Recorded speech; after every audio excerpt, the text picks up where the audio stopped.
Yes, here's 3 more deadly marketing mistakes. 1. Not following up leads quickly.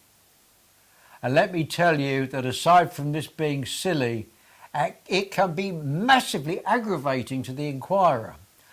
I can't tell you the number of times I've called or emailed for information and been ignored completely. These are companies I will never do business with ever because they're just rude or incompetent, and I don't deal with rude or incompetent people.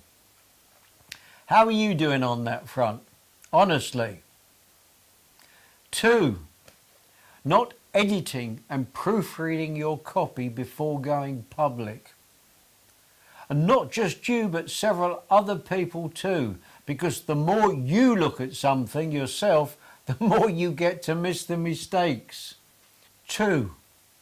Not editing and proofreading your copy before going public. And not just you, but several other people too, because the more you look at something yourself, the more you get to miss the mistakes. There's 2 things I do when I'm writing copy. 1, give it to my wife to read. She's not in my business, so if she doesn't get it, there's something wrong.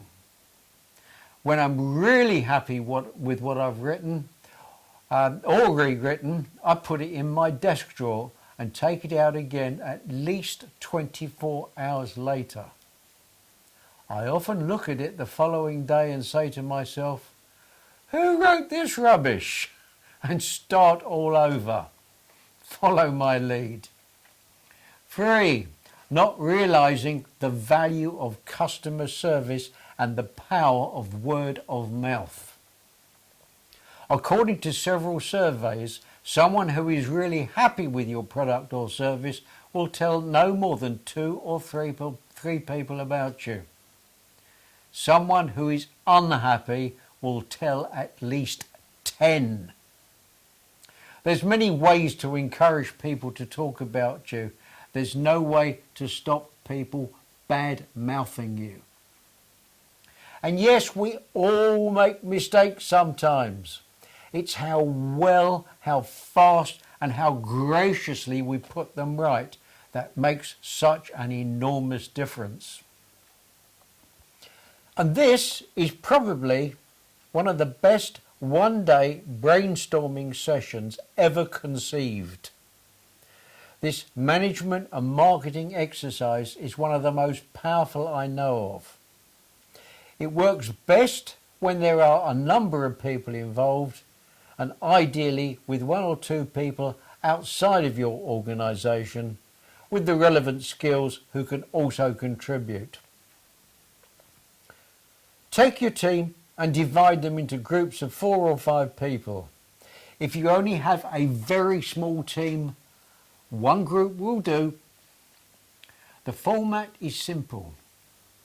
Imagine that a major organisation with unlimited funds is entering your market and plans to become your most powerful competitor and wipe you out. Their strategy will be to use highly innovative approaches to capture your customers or clients and destroy your business. It will deliberately exploit your weaknesses and has hired you and your team to put together the new business model and given you all the resources you could possibly need. What would you do? Each team has to brainstorm innovative ways of gaining the customers, delivering better services, and capturing the leading market share. They start with a clean slate with none of the challenges, encumbrances or excuses that are holding back your business right now. They can adopt any strategy and use any technology they want. Without any constraints, it's much easier to conceive of radical, innovative business models. The emphasis is on creative business models, new routes to market, and other radical ideas, not undercutting on price or outspending on promotions. Many of the ideas generated are ones that your organisation should be investigating urgently before a real competitor intent on destroying your business does emerge.